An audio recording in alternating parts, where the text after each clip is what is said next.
government. Now let's not just take an Arab example, let's take an American example. How much does government affect your life? On a day-to-day basis? Okay, I know you pay taxes every year. I understand that.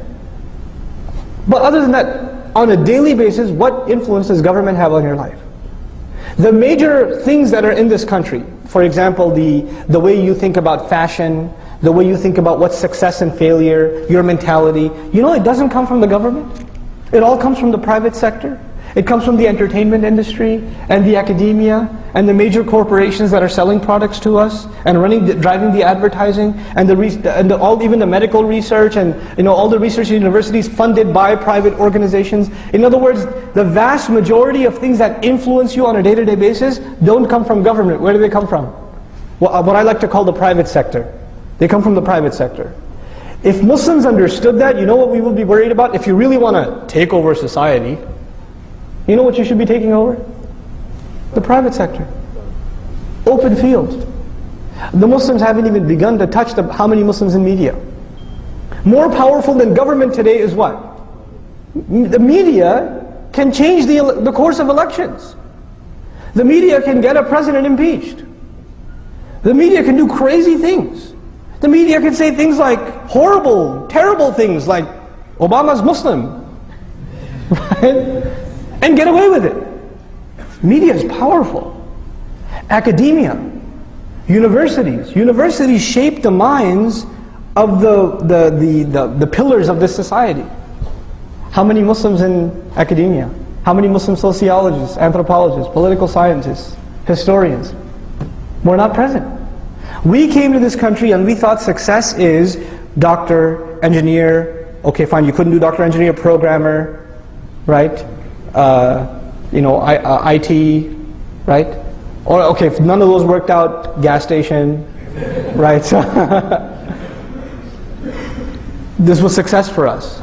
If we make good money, if we can buy a nice house, if we can live in a nice neighborhood, we've got success. This is success for an individual, maybe. For a community, look at what, and I'm baffled by the Jewish community. I'm amazed by them. You know why? Because when they first came to this country, they were treated like we are treated now. And you know what they got themselves? You could say, oh, they're riba people, whatever. But you know what they really got themselves into? Not just financial institutions. Entertainment, literature, academics, virtually any major university in the country, a significant proportion of the faculty is Jewish. That's a norm. It's normal, you know. So they became the deep fabric of this country. So it's so much so that they're untouchable. Muslims didn't. We became skilled labor. That's all we are. Even if you're a doctor, even if you're an engineer, in the end, you're just a highly skilled worker. You're not someone who influences minds or causes ripples in society. You're not. You know, you're just a better consumer. So you buy a more expensive car. So I guess you're adding to the economy a little bit, but you're not a mover and shaker. You're not an influencer of minds. You understand? So Muslims, we have to understand, to penetrate this society, we need to enter the private sector. To enter the private sector, we need to be in major positions in universities all over this country. We need to be actually funding. You know, Islamic Studies program at the University of Chicago is funded by a Jewish group. What do you think that what kind of research they're going to produce? Which Islamic Studies program at the PhD level is being funded by Muslim organizations? There's one attempt being made in Detroit I think in Troy, Michigan. And they're asking for an endowment of a couple of million, and the Muslims are struggling to come up with those money. I appreciate their effort, actually.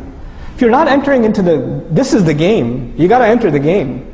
You know, the messenger challenges the poets. The poets of our time are the academics. You got to enter the game. You know, we're not even in it. We're bubbled by ourselves. So this is a very big thing that we need to enter.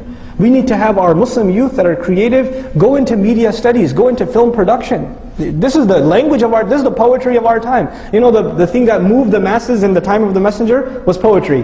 What moves us today is YouTube, right?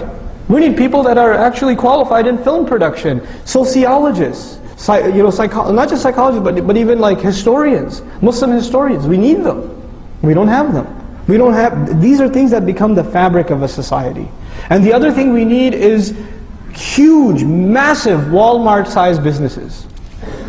Not just run by individuals, but they're these massive, massive organizations that are funding entire projects. So for example, I'll give you a secular example like the Bill and Melinda Gates Foundation from Microsoft, right? They give so many endowments to schools across the country and help out and things like that. Muslims need to have institutions like that. That don't just help Muslim institutions, they help America in general. They help America at large. Why should we do this? Because then we become a fabric of this society. We become, they can't talk about us like they do now. They talk about us now as though we're like these wild dogs let loose in the society. Literally, that's how we're talked about in the media. We're not given human dignity when we're talked about. That's not where we stand. Why not? Because we isolated ourselves. We did that to ourselves. I'll move along quickly, inshallah ta'ala. This is the last thing I'll share with you for today. Probably we'll have another session to finish this discussion. And just to, again, I know there's a lot of different things I talked about here, but again, I just want food for thought. I want us to just think about these things. And inshallah ta'ala, hopefully the purpose of a community is some people are good at some things, others are good at other things. We manage our resources and people get involved in projects that are trying to build one part of the solution, others another part of the solution. And it's all syncing and coming together cohesively. That's what we need, that's the point we need to get. How many human resource managers in our audience today? Any HR managers? Not one? We should have human resource managers. Because one thing we need at the level of Muslim community is human resource management. This is what the scholars need to be doing. This is what the reverts who've come to Islam, this is the training they need so they become awesome da'is. This is what our kids that have finished hifz need to be doing. This is what the mothers of the community need to be doing. Allocating projects to different groups and helping them build this community from the ground up. So here's the last thing I want to share with you for today, and we'll have a little bit of